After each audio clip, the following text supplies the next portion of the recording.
So let's get started. So I'm Kevin Gaither-Banchoff. I'm Guardians Development Director, and I'm excited to have everyone here tonight. Some new folks, some longtime supporters, and even a board member, Bill Syme. Thanks for being here, Bill.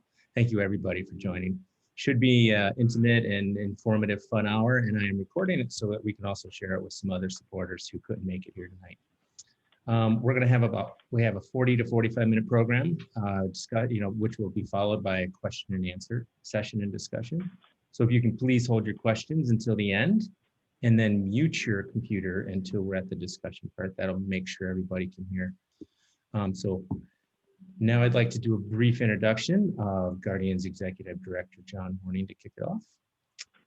John was born and raised in Washington, D.C. and grew up on a street that bordered Rock Creek Park, one of the wildest urban parks in our country. This is where he first cultivated his appreciation for the solace of wild places. John moved west after high school and graduated in 1989 from Colorado College. He then went on an adventure and biked around the country and then worked for a variety of environmental groups. And he moved to New Mexico in '94 and joined the staff of what would become WildEarth Guardians. John has been here ever since. He's a passionate advocate for the wild, and it is under his guidance and leadership that Guardians has grown into the the force and voice for the wild that we are today. John, it's all yours. Thanks, Kevin. It's good to be here tonight. Welcome to all of you. I want to start with just a brief story. A couple of springs ago, I woke up early one morning to escape the responsibilities of parenting 7-year-old twin boys at the time. Now that I think about it, they were probably 5, and I love them and they are terrors. And so I got up really early. We were camping and I decided that I wanted to go for a hike. This is a very familiar place that we were camping, and I have a particular hike that I like to do. And I hike up this canyon. It's a lush, fertile place where cottonwoods and willows grow, and it is just pulsing with life. And my routine is to hike up to a certain point, turn around, and go back to camp.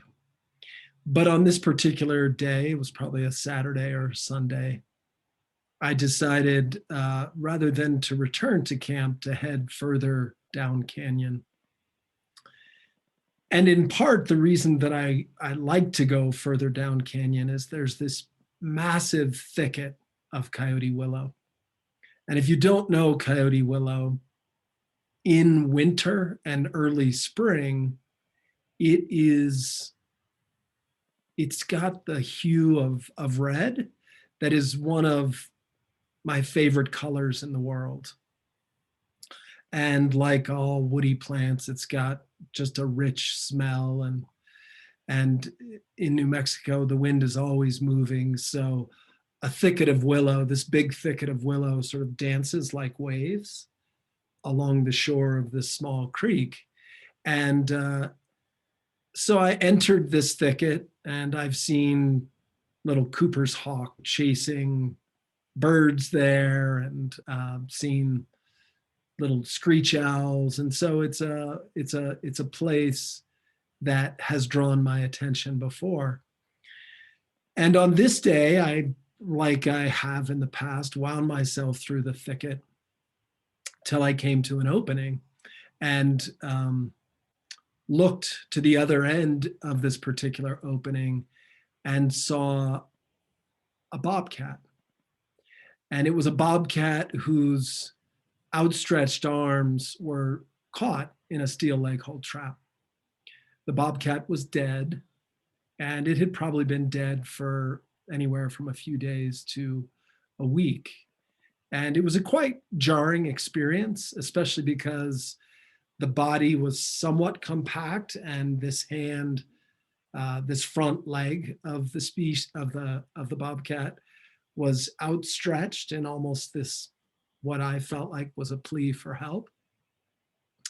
And so ever since I saw that, I've been haunted by that experience, and inspired, I need to come forward with this, by the trap itself, which I took with me as inspiration to honor that creature, to work with our team here at Guardians to bring an end to the atrocity of trapping.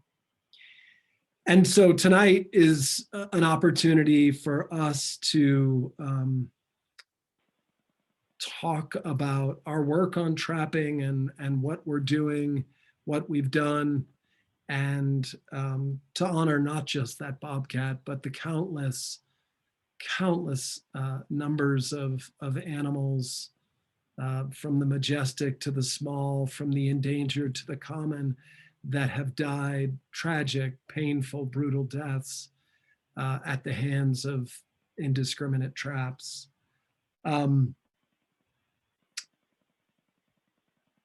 This issue is one that Guardians has worked on for more than a decade.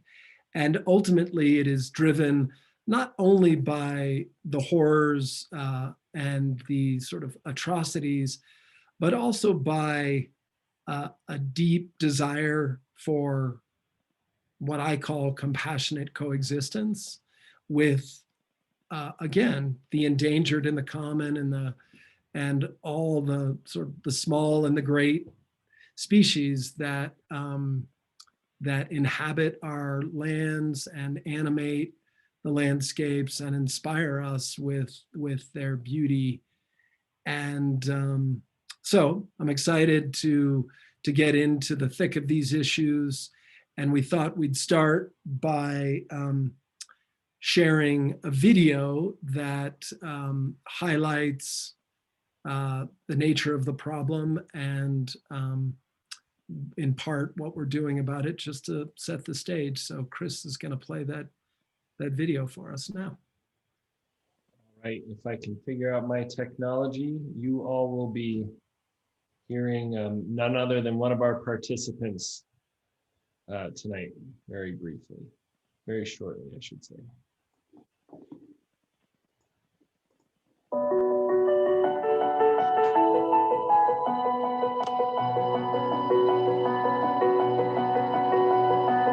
New Mexico is incredibly special. It has an incredible variety of habitats in very short distances. And it's just, to me, it's where my heart is. I never want to leave here. It's very special to me. They call it the land of enchantment, and I am completely enchanted by it. I'm Mary Catherine Ray. I'm Wildlife Chair of the Rio Grande chapter of the Sierra Club. We live in a remote area where trapping is not uncommon. My dog Greta was caught in a trap this past winter, and it was a terrible experience. Greta and I were walking on the National Forest. I knew immediately what had happened. She jumped in the air. People describe their dog as screaming when the dog is trapped, and that's exactly what it's like. It was screaming. Oh, Greta. Oh my God. Most people don't even realize it's still legal. It's shocking for people to learn when their dog gets caught that this is something that is even a possibility. I love going out in the forest, but it does make you think twice. Trapping is hardly regulated at all. My girlfriend and I go walking up that trail all the time. We bring Sophie, who is a 3-year-old lab mix who loves the world. But since trapping isn't regulated, there could be traps out there. This is public land. I pay my federal taxpayer dollars. That's my land. That's every taxpayer's land. And we should all have the ability to come out and enjoy the land that we own and that we pay taxes to maintain without feeling like our lives or our pets' lives are in danger. Trapping does not have a place in New Mexico, and especially not on public or state lands. One of these days, I want this thing just to be an item in a museum. It's archaic, it's barbaric, and it has no place in the society. It's an agonizing death because it doesn't kill them. They don't want to hurt the fur, and it's not unusual to come back to a gnawed-off leg. It's a pretty brutal way to exit this life. I'm a hunter. A hunter knows exactly what they're going for. I mean, that's the clear difference. That's where my conflict with the traps comes. It's just the indiscriminate setting of them. This is a grisly discovery that we made while out hiking. It's a bobcat carcass that obviously died in a leg hold trap. But it looks to me like it suffered a horrible and grisly death. There's actually no way to know how many this happens to. They can catch any animal, not just bobcats or foxes, but porcupines, birds of prey, roadrunners, anything. Any animal whose feet touch the ground are vulnerable to traps. This past winter, 3 Mexican wolves, one of the most highly endangered species of canine in the world, were actually caught in traps. One of them was injured so badly that she wound up losing her entire leg. I do not think that anyone should have to worry about traps when they're recreating on public land. Trapping in New Mexico, I'd love to see it end to avoid the conflict, but also to stop the cruelty. I can't imagine what animals have to endure when they. Sound is terrible on this thing. If more people knew, I think it would be a lot easier to stop it. Talk to your legislators. Tell them we need to ban trapping on all of our public lands.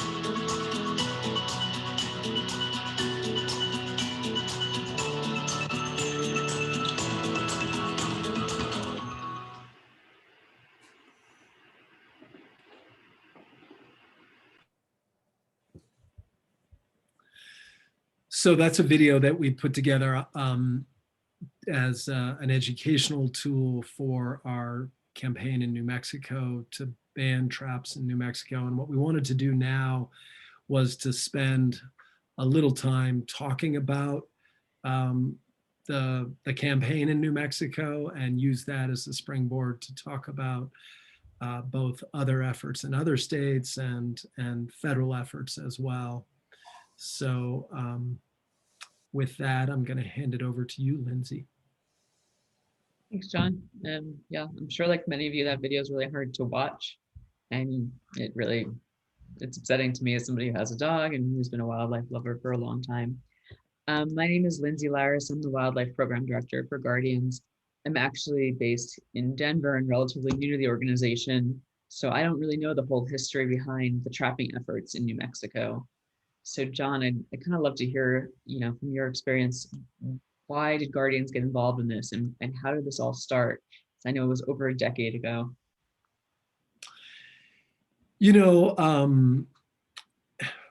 I think for all of the groups and individuals, and maybe towards the end, we can get Mary Catherine to share her story and perspective, but it's both a personal one and a kind of a policy rationale for getting involved. For me, it was the sight of a 3-legged wolf that was a 3-legged Mexican gray wolf in the Gila Wilderness, America's first wilderness. It was a part of the Middle Fork Pack, and there was a remote camera that captured an image of this wolf.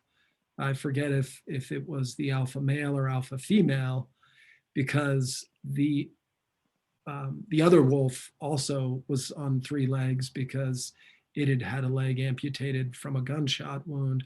But it was really that image and knowing that that incident had occurred either within the Gila Wilderness or immediately nearby that really just shook me and kind of stirred a sense of deep outrage.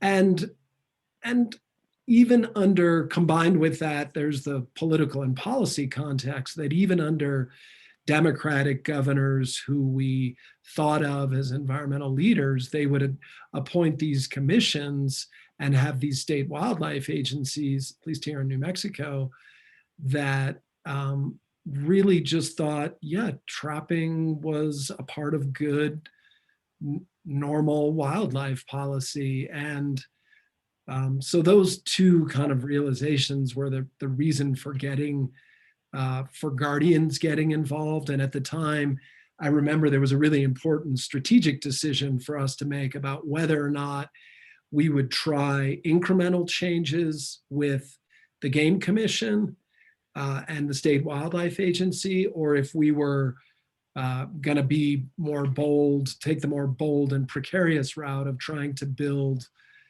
the slow and steady support through the legislative process. And I think we were buoyed also because Governor Richardson issued an executive order that helped, didn't solve the problem, because of course it was undone by the Republican governor, if not on day one, then within the first month.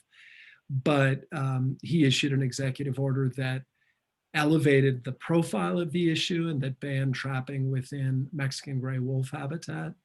And so having that level of political engagement, making that strategic decision that this would be a legislative campaign and that we were all going to be in it for the long haul.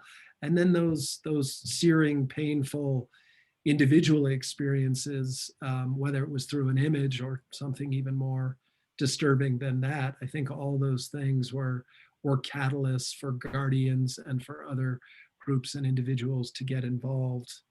I think just with that context, it would be good for you, Chris, to both introduce yourself and describe kind of where we've come from and how we got to the precipice of victory during this most recent legislative session. Sure, I'm happy to.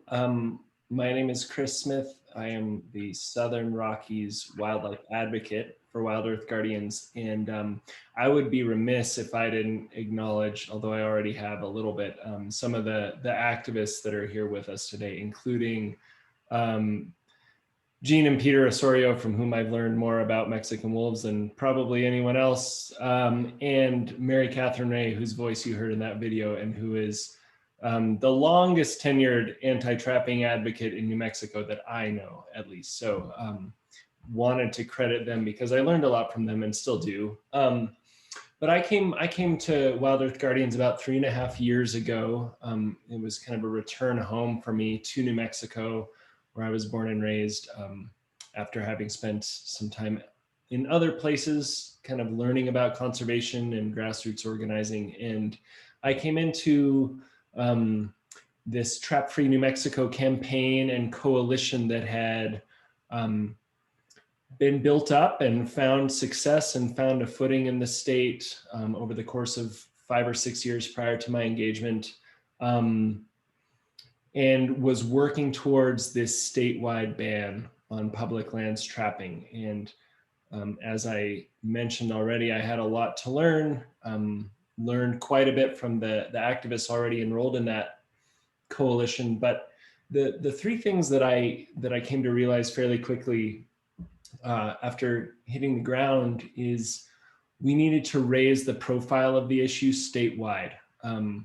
I would go out to community events, be they farmers markets or music festivals or what have you, and most New Mexicans, nearly all New Mexicans, had no idea what I was talking about when I started to talk to them about trapping. And that was a sign to me that most people know that this is wrong and that this needs to stop, but most people don't even know that it exists in the first place. So raising the profile statewide was important.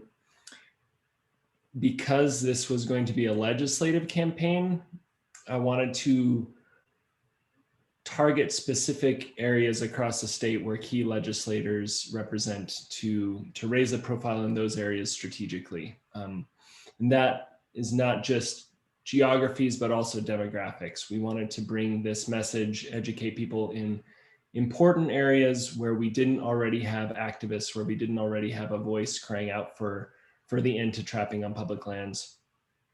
And then finally, there was a ton of information and resources available on trapping in New Mexico, on the problems of trapping, but it wasn't available and accessible to everyone who wanted to be involved in the campaign. And so I kind of took it upon myself, and with the help of others, to create tools and resources to educate and empower and really activate people who were opposed to the practice of trapping, but didn't know how to act, didn't know how to talk about it necessarily. And we wanted to get those tools to the masses. And so that video we just watched is one such tool wherein someone could watch that and have a pretty good understanding of what's happening across the state.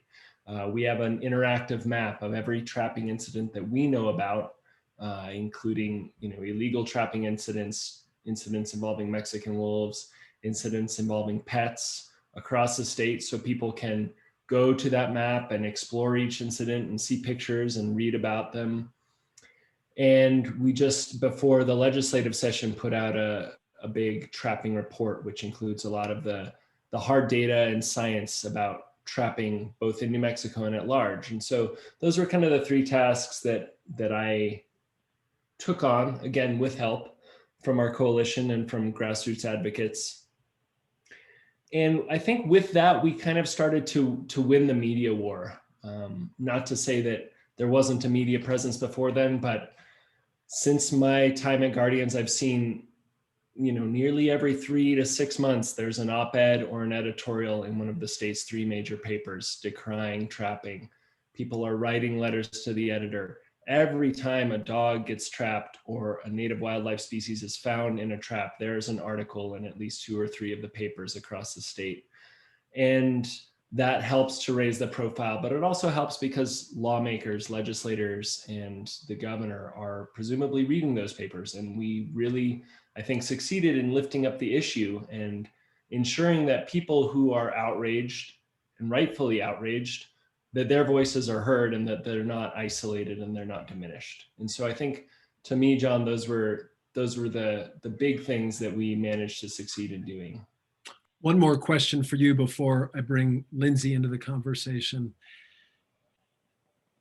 So you've had 2 legislative sessions, 2019 and 2021. The New Mexico Legislature convenes in odd years, every 2 years. What did you do in 2019 that helped secure success this year? And what did you do differently that helped secure success this year? And maybe you should start by briefly, I think we're making an assumption that people know what's going on. Why don't you start there and then offer just a quick reflection? Sure. So last Thursday, right around 8:45 p.m., the New Mexico House of Representatives took their vote on Senate Bill 32, the trapping bill, the public lands trapping bill that had been run 4 or 5 times prior. And I'll get into 2019 a little bit, but prior to 2019, the bill had never passed through a single legislative committee. And this year, 2021, we passed through 2 Senate committees with bipartisan support. We passed through the full New Mexico Senate with bipartisan support. We passed through a committee on the House side, and then we all waited with bated breath as people grandstood and debated for 3.5 hours on the floor of the House of Representatives before voting 35 to 34 to pass Senate Bill 32 to the governor's desk. And I can honestly say it was the most intense activist moment I've ever had in my life. Mary Catherine, who's joining us on the phone here, was on my speakerphone because her rural internet bandwidth doesn't allow her to stream 4 hours of horrid debate. And we had what I like to think of as a collective moment of effervescence as we saw that final vote come through, and we thought, wow, we did it. And frankly, despite what was said publicly, we were not at all sure that we were going to do it. The vote we knew was going to be really tight. The path to victory was going to be super narrow. But that's the moment that we're referring to when we're talking about our win last week, just so people know.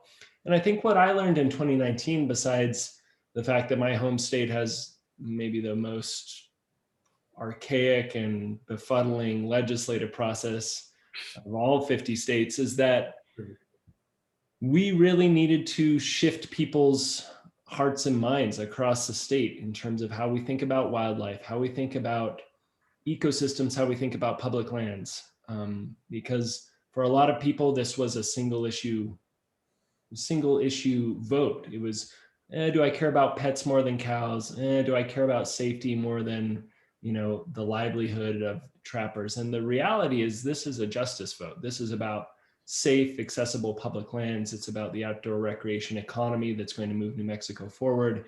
It's about respecting and revering native wildlife and the role that they play in our ecosystems. And it's about protecting people and pets. And we wanted to make that a holistic argument. And that's what I took away from 2019. And I think ultimately that helped get those 35 votes that we needed. Great, thanks for that. Lindsay, you noted you're in Colorado, somewhat new to Guardians, 2+ years now, not new to the politics of animal welfare issues. You watched all the drama. What, as a interested but distant observer, what insight did you glean from the overall campaign? Well, first, I have done legislative work in California, a little bit in Colorado, Texas, Florida, New York, New Mexico, maybe the most arcane. I have never seen floor debate for 3 hours on a final vote like that. And I remember talking to Chris earlier in the process and just being really, really surprised at this whole process, but so impressed by all of the information that activists and people testifying on the bill had. It wasn't, even though it's such an emotional issue, people were ready with answers. It wasn't just about, oh, this is about dogs versus cattle. It was like, there's so many different reasons. Yes, that's one of them. But coming forward with all those facts, with having that trapping map, with having all of the answers, it was just so amazing to see the activists and the sponsors being just prepared beyond belief. And I think that was something that was really seen in that final vote. But I also know, as somebody who manages Chris, and Chris doesn't really need management, but during this process, he said to me during that this is the happiest I've been in so long. And it takes a lot to get Chris there. So it was really, really powerful moment. Well, it has been a long road. I forget if the first bill was 13 or I think it was 13, might have been 15. But, and the effort began really in 2009. And, it's been in people's minds. So as Chris noted, it passed and now sits on the governor's desk. So if you are a resident of New Mexico, give the governor a call, send her an email, and we are hopeful that she will sign the bill. What we wanted to do is transition to talk briefly about some other Western states, because what's happened in New Mexico, we like to think reflects a growing political will that is based on a movement of that's based on people's desire to coexist with animals instead of kill them in cruel and brutal ways. And so I wanted to ask Lindsay just to reflect on other states and briefly talk about where their efforts to ban cruelty exist. And we'll use that as a springboard to talk a little bit about federal efforts before we open it up to some questions at the end.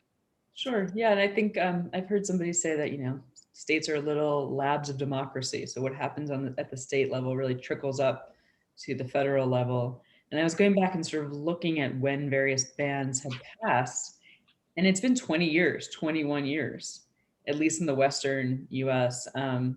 As some of you may know, there's 4 other states that have some form of trapping ban on public lands. It's Arizona, which was the first. Go, Kevin. Yeah, 94. Colorado was 96. California was 98. And Washington was in 2000. But looking back at these, the really interesting piece is that these were all ballot initiatives. There's never been a legislature that has taken this on, at least in the West. So I think the ability of the Trap Free Coalition to move this forward to be a legislative issue is huge. And I think in a lot of ways, the New Mexico ban is much stronger than some of the other ones. It kind of, I think Chris had said that they really looked at where other states were and figured out how to sort of close off some of those loopholes. In Colorado, one of the first bans, there has still been Parks and Wildlife Commission that say, oh, we have scientific reasons for taking animals by not the leg hold traps, but other ways, but still killing them, or just using other techniques. California last year just passed sort of the first bill that's been touted a lot for banning recreational trapping full stop across the state, which is great. Yet it was really about the fur industry. So it doesn't really think about wildlife management and the public safety elements. So there's a lot missing in some of these bans that I think is really included in New Mexico. So I feel like this is actually sort of the gold standard of moving forward and taking this momentum of actually a legislative body passing this. And it's been 20 years. It seems like there's a lot of excitement now of where else can we go and what's the next step. And there's, I think, based on what we see in Montana that's going on, especially with the news about the governor of Montana trapping a Yellowstone wolf, there's obviously tremendous need in other states to build the political will to do what we've done in New Mexico. So we wanted to talk about how the state work builds some momentum on the federal level, thinking about legislative work, administrative work, and legal work as well. And as you noted, Lindsay, the state work is sort of, there are these labs of democracy, and building the political will at the state level is an end in itself. We feel great about what's happened in New Mexico, and we also view it as a means to the broader end of building political will at the federal level. So let's start first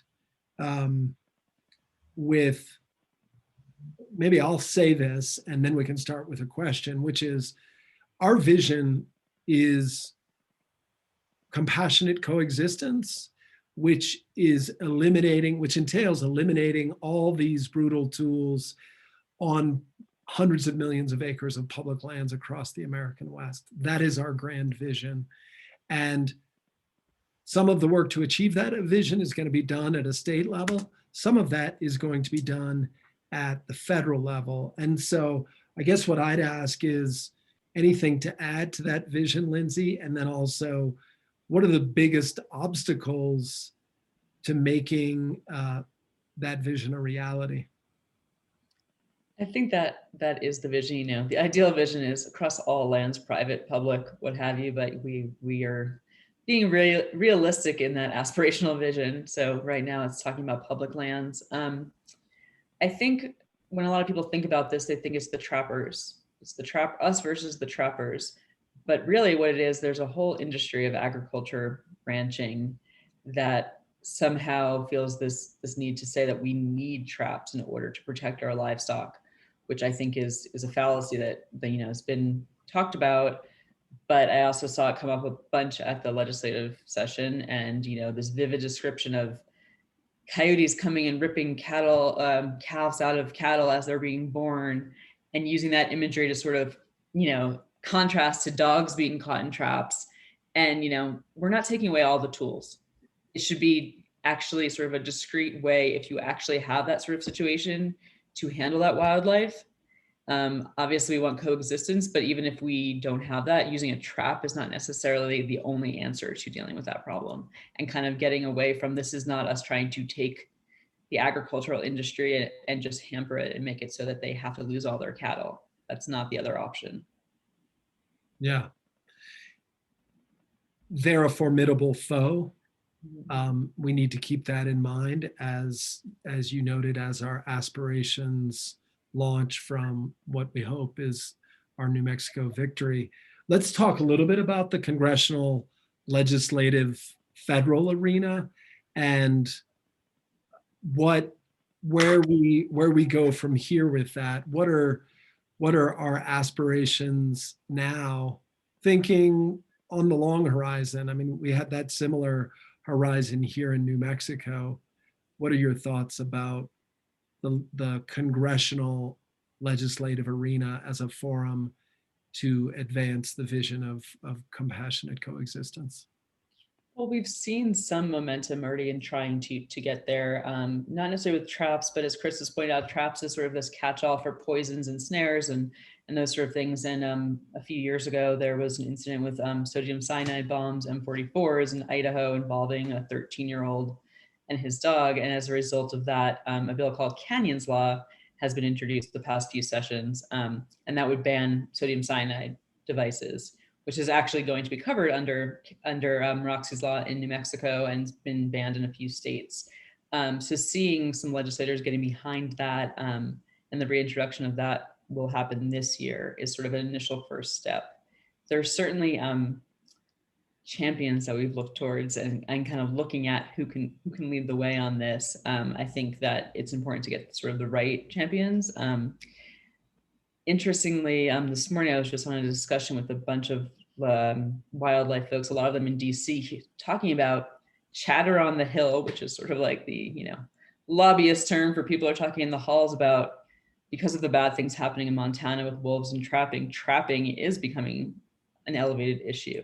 There is sort of this interest in, oh, we see that it can be used as a tool to take away sort of, imperiled species, and how that, in light of all the biodiversity initiative talks that are going on, has become such a huge issue for legislators, and they know that it's important to their constituents.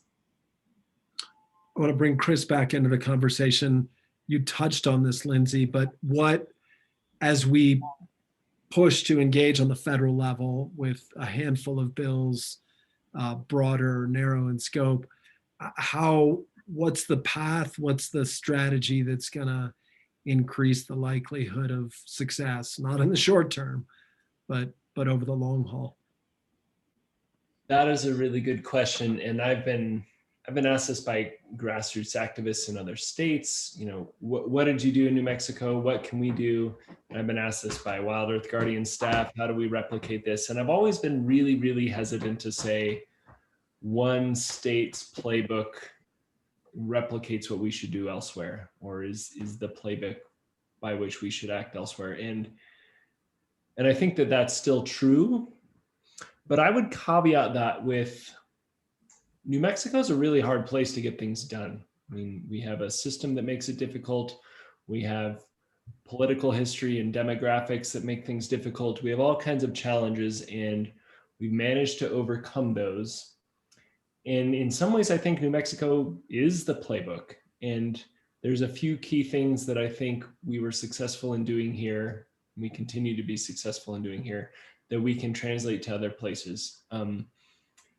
And the first is that we had a lot of rural New Mexicans, a strong contingent of rural New Mexicans speaking up against trapping.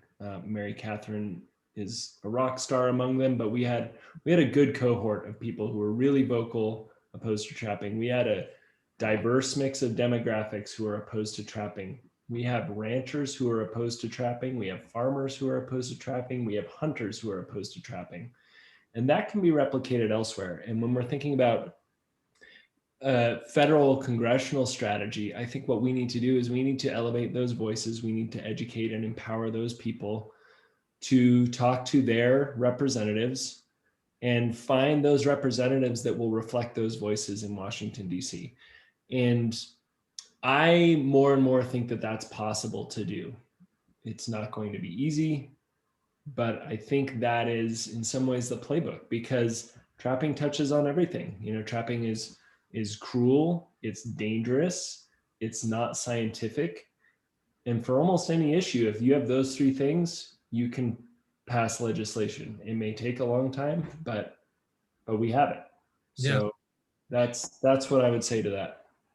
I love your cautious optimism. I can feel it. So in the interest of time, what I want to do is touch briefly on the legal advocacy, because I really want to convey Guardian's vision of a three-pronged approach, a three-pronged stool. And then I'm going to ask you a question, Lindsay, that I'd like you to take just a minute to respond to, which is the opportunities with the Biden administration. So just on the legal front,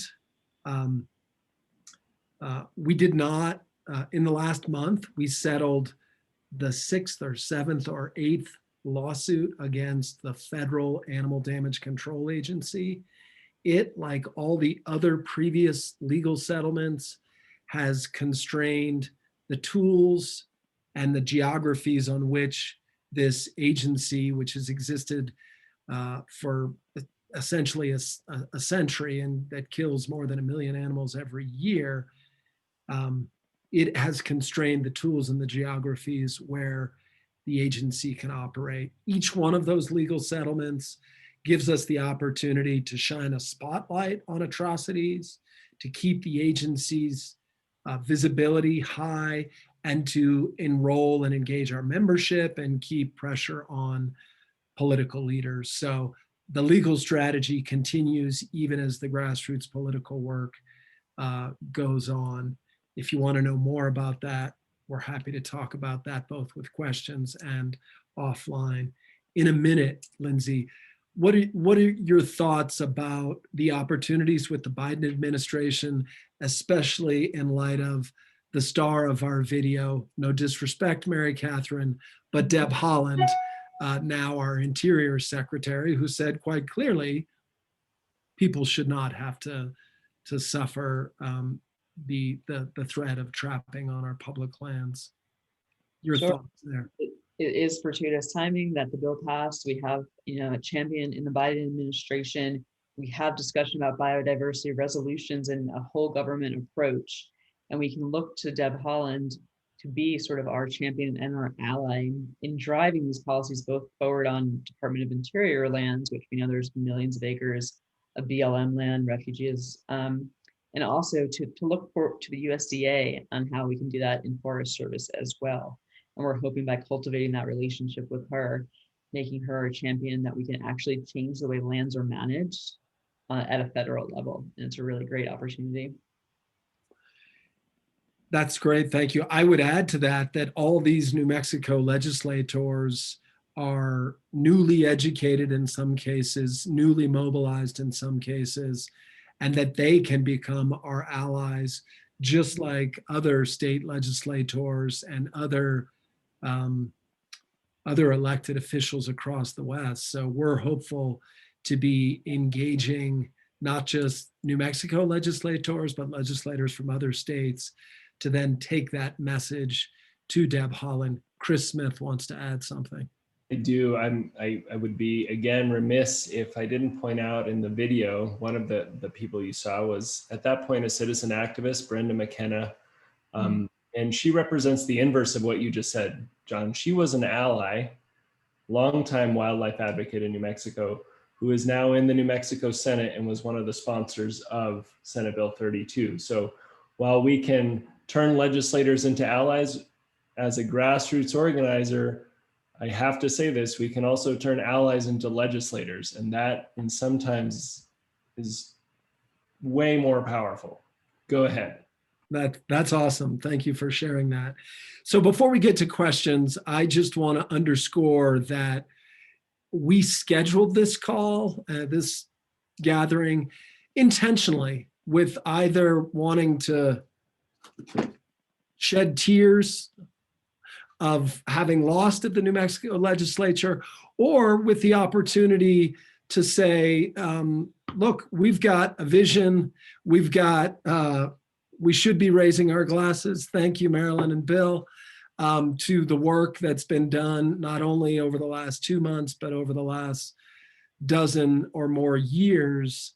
And that momentum, that vision, and the inspiration that comes with winning gives us, as an organization and as a movement and as a state, a platform, and the credibility that goes with victory, to take this victory to all of America's public lands and to inspire more legislators, more citizens to, through policy and through legislation, to ban traps, snares, poisons across as much of the landscape as possible.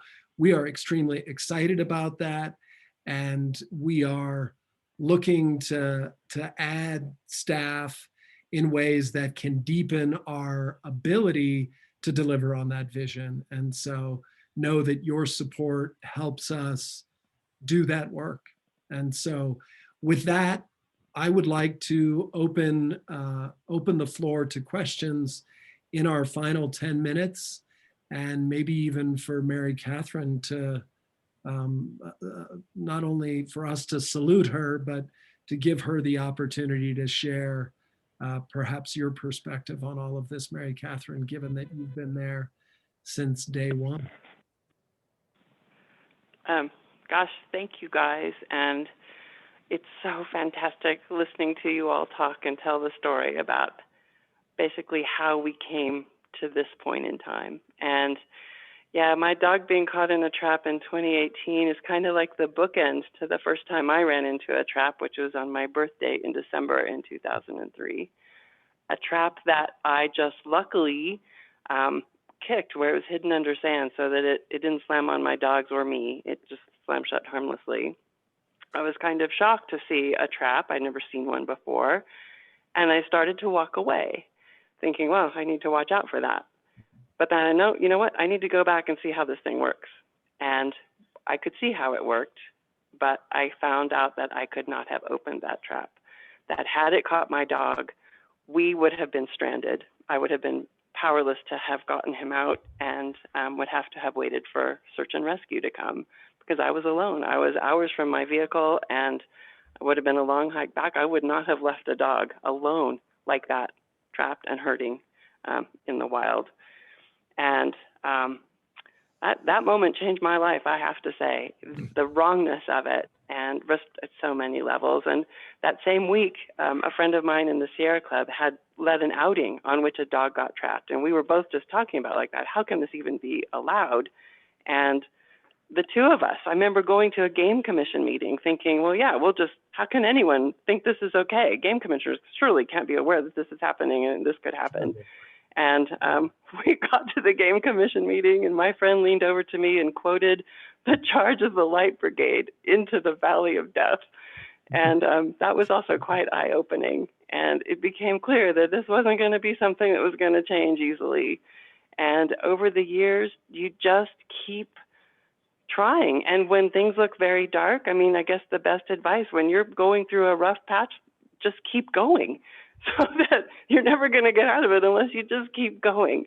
And now we have the Trap Free New Mexico Coalition, of which WildEarth Guardians is such an important part. And I think what happened this past week was built into the cake a long, long time ago. And you don't know you're going to be successful, but it just starts percolating. And it slowly grows like a logarithmic curve. It just slowly grows and you think nothing is happening, but things are happening and you don't actually see them. And then as with logarithmic curves, suddenly things explode. And that's what we saw, the explosion. And if the governor will sign this, wow, just wow. It will be the culmination of a 17-year effort for me. So fingers crossed and big smiles.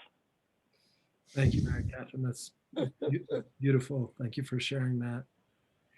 We really wanted to just take the last, again, 8 to 10 minutes here to answer other questions about strategy, both as it relates to how we secure this victory or other thoughts about where we go from here. Bill.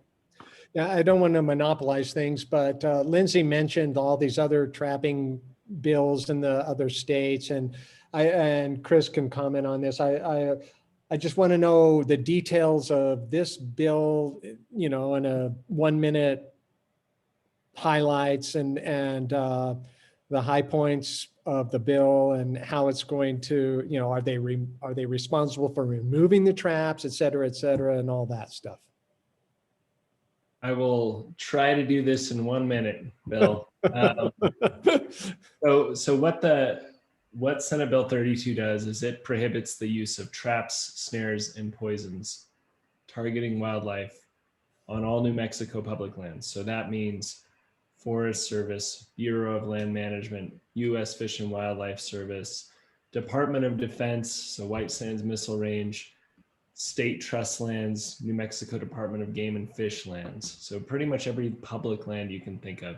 Traps, snares, poisons can no longer be used to target wildlife.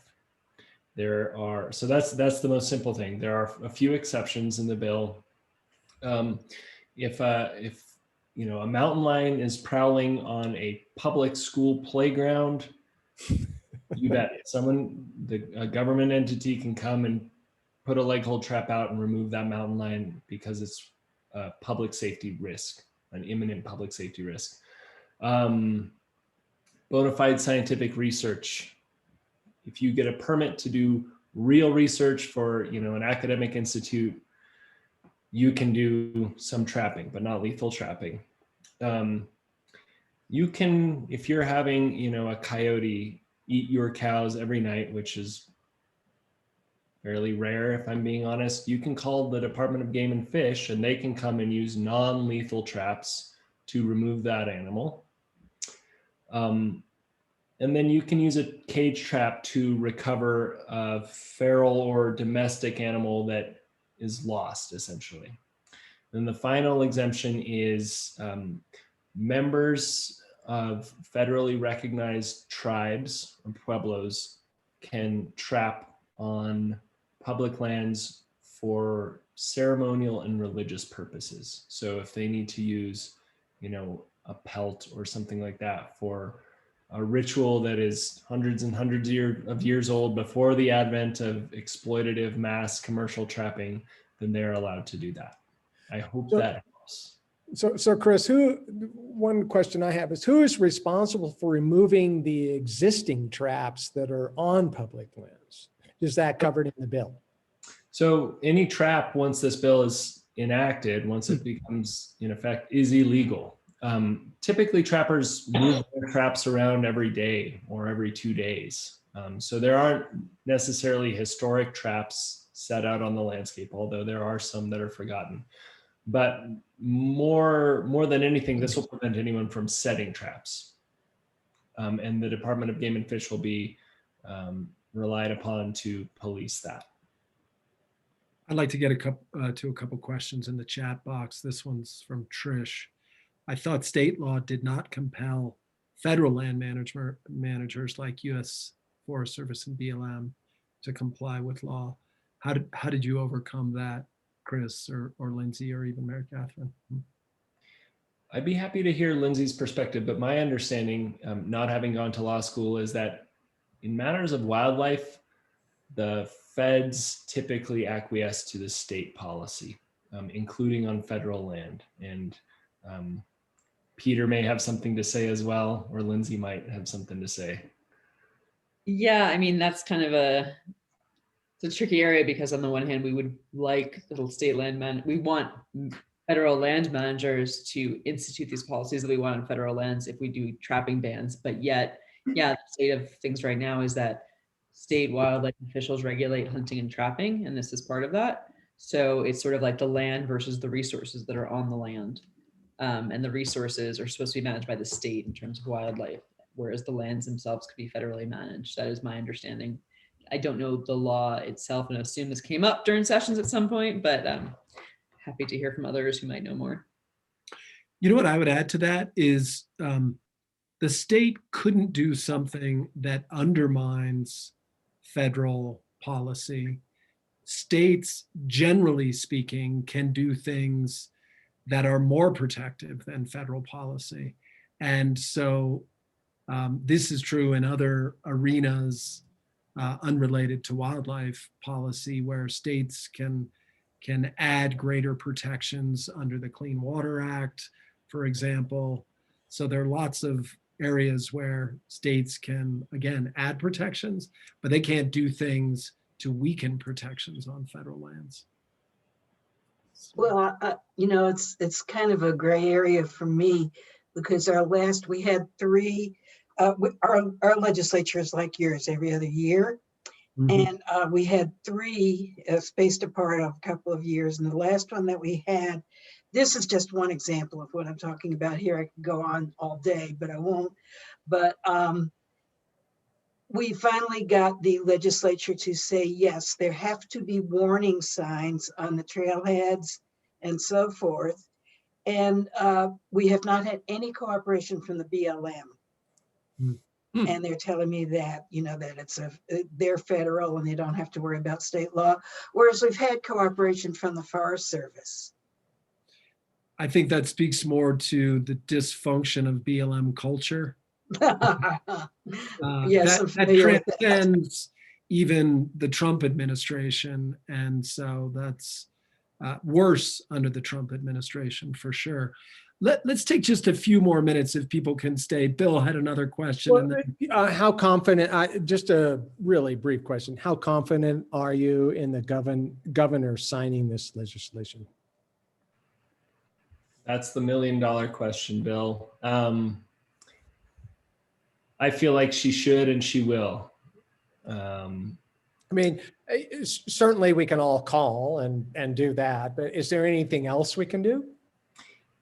You can call her, you can email her, and I'm happy to provide those resources. And Mary Catherine, again, will attest to this. We are not taking anything for granted. We are driving as many calls, as many emails to her office as we possibly can. We are meeting with her office. We are talking with other influencers in New Mexico to call her, to email her. We're providing her with all of the scientific, economic, et cetera, data that supports this bill. We're not leaving a single stone unturned because we have a humming machine and we can do that. And all that said, I feel like she should and she will sign it. Why was it so close in the legislature? I think there's a few factors. I think as you know, as a New Mexican bill, the legislature is, progressive policies lag behind progressive values. And that is nowhere better articulated than in New Mexico House of Representatives, in my opinion. We had legislators who are friends with trappers, who think that representing their constituents means only representing the few ranchers who oppose trapping. We had a vote that would have been a yes vote that was going to the bathroom at the time. We had a few people who calculated that they could gain some political points by voting no.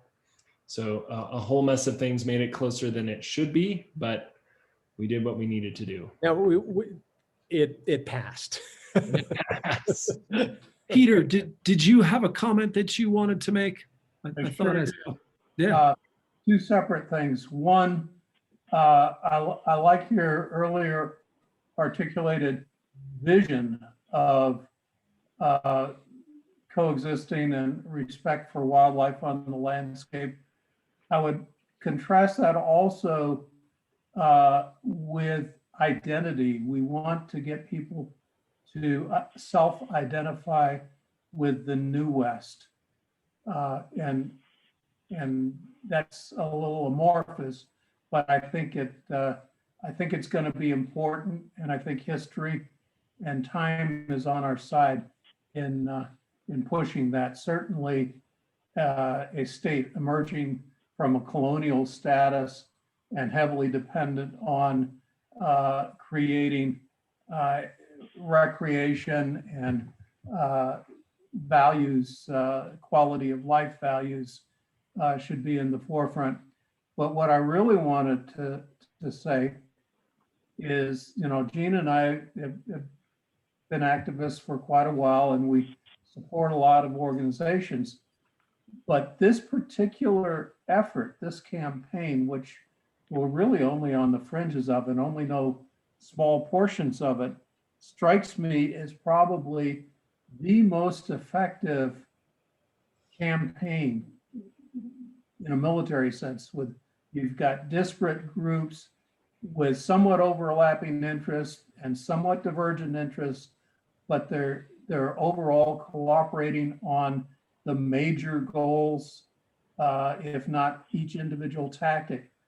I think it's very important for all the partners in this, regardless of whether the governor signs it or not, to do what we would call an after action report in the Army and analyze very carefully, as much as possible, how we came to where we are now as a springboard for going forward. And certainly along the way, giving medals and commendations to the key people private citizens, groups, legislators, allies, what have you, and somehow recognizing all that. Don't lose that information. And I'm just so happy with seeing Sierra Club, Mary Catherine.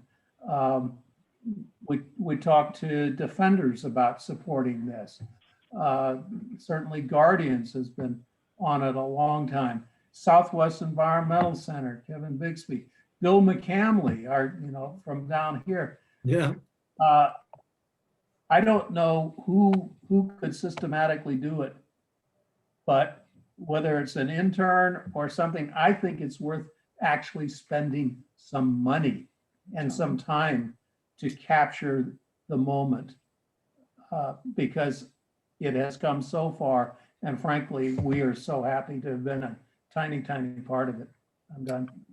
I love the suggestion, and I love both the after action report and medals and commendations. And I even like, just as I'm listening, thinking that we should hire someone outside of all the organizations to do the after action report. And we will pay our all due respects to the military. But I really agree with you. Maybe somebody with an organizational effectiveness background even, who would be able to spot the nodes and the things that say that even as an informal organization, this is what was effective. These were the effective roles. Yeah. These are the effective tactics. Yeah. Yeah. Thank you, Peter. Well, I appreciate everyone's time, and just want you to know how much we appreciate your support. And I want to close just with a thought, that is that I see this work as being relevant not only for animals and for companion animals, but really having broader implications for our society. Not only in terms of the New West, as you articulated, Peter, but really even deeper and broader than that. We live in a time where violence is rampant, and it's sort of endemic and toxic. And I feel that efforts such as this one here in New Mexico and all the other efforts to drive coexistence are really about building a kinder, more compassionate, and braver world.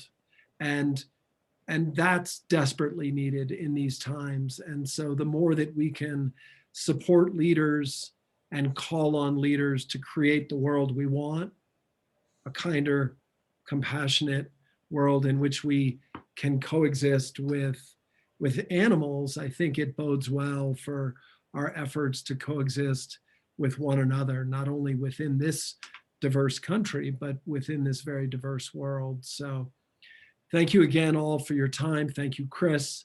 Thank you, Lindsay. Thank you, Mary Catherine. And we will see you all again as we continue to do this work on a broader landscape across the American West to bring an end to trapping and snaring and poisoning, and see more wild creatures that inspire us.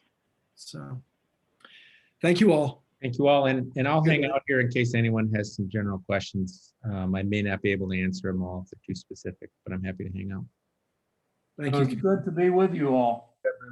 Thank you, everyone.